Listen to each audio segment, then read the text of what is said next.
আমি এটা দেখার জন্য 150 টাকা দিয়েছি। Thank you Rupasi cinema. Felu Bakshi এখানে বাংলার গোয়েন্দা মাল্টিভার্সের নতুন ক্যারেক্টার, যার মধ্যে সত্যান্বেষী ব্যাপার আর মগজাস্ত্র দুটোরই অভাব। এখন বাংলার মধ্যে রিসেন্ট টাইমসে দুটো বেস্ট ফর্মুলা হচ্ছে গোয়েন্দা আর ফ্যামিলি ড্রামা।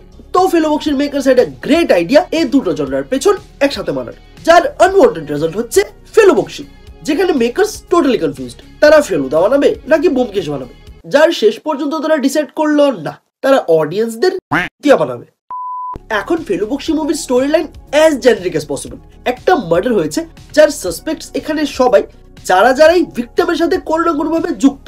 সিম্পলি এখানে বলতে গেলে মুভির স্টোরি লাইন হচ্ছে এভরি আদার থ্রিলার মুভি, যেখানে তুমি মুভি চলাকালীনই বুঝে যাবে যে এই কাণ্ডটা এখানে কে ঘটিয়েছে। কন দেখেছো? কনের মধ্যে এর থেকে ভালো স্টোরি লাইন থাকে, আর কে হাজবেন্ড কে প্লাম্বার এটা নিয়ে এর থেকে ভালো সাসপেন্স থাকে।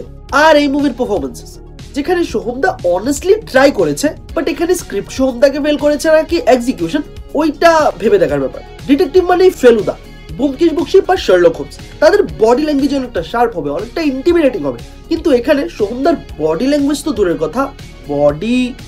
এখন দেবদার ব্যোমকেশ ও দুর্গ রহস্য এত একটা ভালো মুভি ছিল না, সরি দেবদা, বাট এটলিস্ট দেবদা ওই বডি ল্যাঙ্গুয়েজটাকে ক্যারি করতে পারছিল।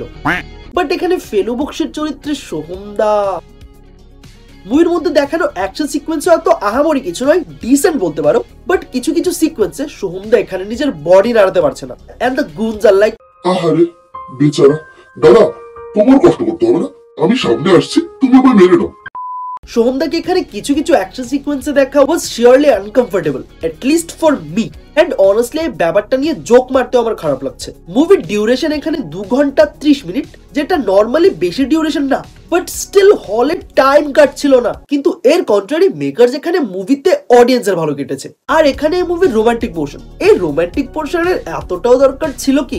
আর এখানে এই মুভির গানগুলো কখন আসছে, কেন আসছে, এই গানগুলোর দরকার কি, তুমি কিচ্ছু বুঝে উঠতে পারবে না। বাট এখন এমন না যে ফেলু বক্সি একদম একটা খাজা সিনেমা, মুভির মধ্যে পোটেনশিয়াল ছিল। যদি এখানে এক্সিকিউশন লেভেলে স্ক্রিন প্লেটাকে আরো একটু টাইট করা হতো, তাহলে মুভিটার ফাইনাল প্রোডাক্ট এর চাইতে তো অনেকটাই বেটার হতো। তাছাড়া এখানে মুভির মধ্যে যে বিজিএমটা ইউজ করা হয়েছে ওইটাও মোটামুটি ভালো, কিন্তু এই মুভির বেস্ট দুটো পার্ট হচ্ছে চিনি আর পরি।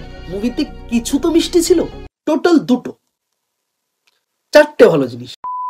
এখন অনেস্টলি যদি আমি আরো একটা ফ্যামিলি ড্রামা বা একটা থ্রিলার দেখেছি, আমি বাংলা মুভির পাশে শুয়ে পড়বো। বাকি আই ডোন্ট থিঙ্ক কেউ এখানে ফেলু বক্সি দেখছো, কারণ আমার থিয়েটারে তো প্রচুর ভিড় ছিল। বাট তাও যদি কেউ ভুলে ভালে এই সিনেমা দেখে থাকো, তাহলে তোমাদের কেমন লাগলো ওইটা কমেন্টে লিখে জানো। যদি এই ভিডিও ভালো লাগে তাহলে লাইক করো, যদি বেশি ভালো লাগে তাহলে শেয়ার করো। সাথে মার্ভেলের কি ফাইনালি এখন কামব্যাক হতে চলেছে ওইটা জানতে চাও, তাহলে ওপর ভিডিওটা দেখো, আর পপ কালচার রিলেটেড অন্য কিছু দেখার জন্য নিজের ভিডিওটা। বাকি আমার 500 সাবস্ক্রাইবার্স কমপ্লিট করানোর প্ল্যানটা তোমাদের নেই কি? Please subscribe.